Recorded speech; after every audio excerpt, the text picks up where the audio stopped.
പച്ചമാങ്ങ juice ഉണ്ടാക്കാൻ വേണ്ടിയിട്ട് ഞാനൊരു മാങ്ങ നമ്മളുടെ മാത്തേന്ന് നിന്ന് പൊട്ടിച്ചായിരുന്നു. അപ്പോൾ അവിടെ വെച്ച് തന്നെ ഞാൻ പുളി ഉണ്ടോയെന്നൊക്കെ അറിയാൻ വേണ്ടി ഞാനൊന്ന് ടേസ്റ്റ് ഒക്കെ ചെയ്ത് നോക്കിയായിരുന്നു. അപ്പം നല്ല പുളിയാണ്.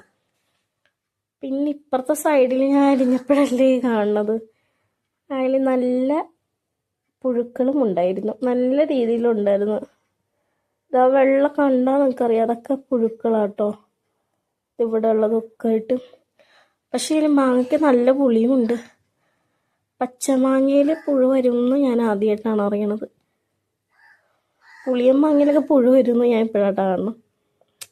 ഓക്കെ, അപ്പോൾ എന്തായാലും നമുക്ക് അടുത്ത ഒരു മാങ്ങയും കൂടി എടുത്ത് നമുക്ക് ജ്യൂസ് അടിക്കാം.